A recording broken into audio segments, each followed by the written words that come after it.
नमस्कार दोस्तों, आप सभी का स्वागत है। दोस्तों, आज बात करेंगे वेनेजुएला और अमेरिका के बीच संघर्ष का दोस्तों। और वेनेजुएला का इतिहास क्या रहा है दोस्तों, इस सभी सवालों को जानने का प्रयास करेंगे इस वीडियो में दोस्तों। बने रहिएगा और वीडियो सब्सक्राइब कर लीजिएगा दोस्तों। बात है दक्षिण अमेरिका में एक कंट्री पड़ता है जिसका नाम है वेनेजुएला दोस्तों। और वेनेजुएला बहुत दिनों तक स्पेन का उपनिवेश रहा है, मतलब स्पेन का गुलाम था दोस्तों। फिर 1811 का दशक में सिमोन बोलीवर नाम का व्यक्ति आता है जो कि आज़ादी का नेतृत्व करते हैं दोस्तों। और फिर 1830 आते आते वेनेजुएला को आज़ादी मिलती है दोस्तों। आज़ादी मिलने के बाद आप देखेंगे वहाँ पर एक बार फिर संघर्ष स्टार्ट हो जाता है दोस्तों। वो संघर्ष था सत्ता का दोस्तों, वह संघर्ष था संसाधन का दोस्तों। और ये बहुत दिनों तक चलता रहा वेनेजुएला में दोस्तों।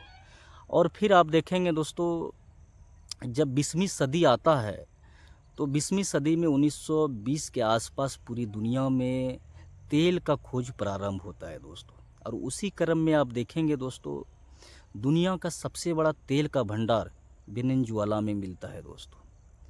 और मिलने के बाद आप देखेंगे जो वेनेजुएला कंट्री था वो धीरे धीरे वहाँ का जो इकोनॉमी है वो मजबूत होने लगा दोस्तों। लेकिन सत्ता कमज़ोर थी, मतलब सत्ता में जो भी आए वो लूटने का काम किए। धीरे धीरे जहाँ का जनता बहुत ही आप कहेंगे जो देश तेल के कारण पूरा अमीर होने लगा दोस्तों। और धीरे धीरे वो देश गरीब होने लगा, मतलब कहीं न कहीं भ्रष्टाचार इसका प्रमुख धंधा बन गया वहाँ के राष्ट्रीय अध्यक्ष का दोस्तों।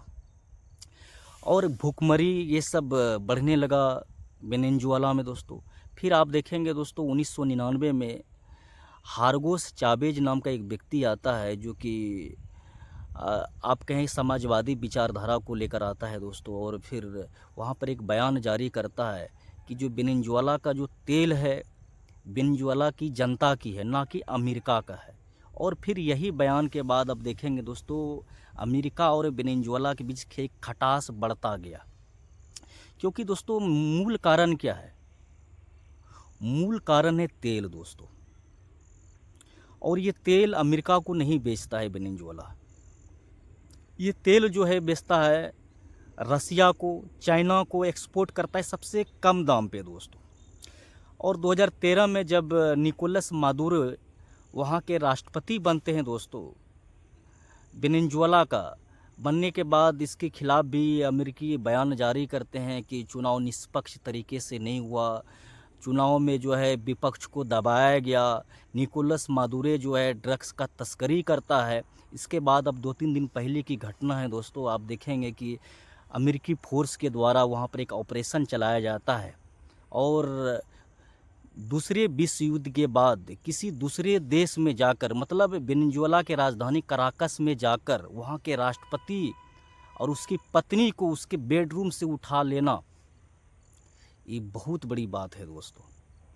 और उसके बाद बोला जाता है कि इसके खिलाफ मुकदमा अमेरिका में चलाया जाएगा दोस्तों। जब विश्व का बयान आता है, जब इसे आप सुनेंगे दोस्तों, तो मन में एक ही बात आता है कि जिसकी लाठी उसकी भैंस।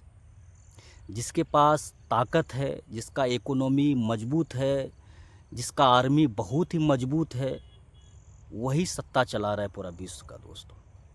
पूरा यूरोपियन कंट्री का बयान देखेंगे, अमेरिका के खिलाफ कुछ नहीं दोस्तों, उसके सपोर्ट में।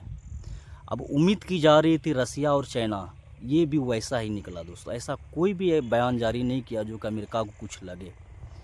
बात है भारत का दोस्तों, भारत सिर्फ एक एडवाइजरी जारी करता है कि जितने भी लोग वहाँ पर हैं वेनेजुएला में, वो कृपया अपना देश लौट जाए। इससे साफ जाहिर होता है दोस्तों, जो अमेरिका पूरा विश्व को डेमोक्रेसी का ज्ञान देता है, लोकतंत्र का ज्ञान देता है और देते फिरता है हमेशा दोस्तों, जब उसके सामने ऐसा आता है परिस्थिति, वो सब कुछ भूल जाता है दोस्तों। तो मेन चीज़ है तेल का दोस्तों। अमेरिका एक ताकतवर देश है, सुपर पावर है दोस्तों। और उसके पास जो वेनेजुएला है वहाँ से पास में ही दोस्तों, उतना अमीर देश नहीं है, तो उस पर हमला कर दिया जाता है। तो यही कहानी था दोस्तों। निश्चित रूप से अगर ये कहानी आपको पसंद आया दोस्तों, लाइक करें, शेयर करें, सब्सक्राइब। धन्यवाद आप सभी का। नमस्कार दोस्तों।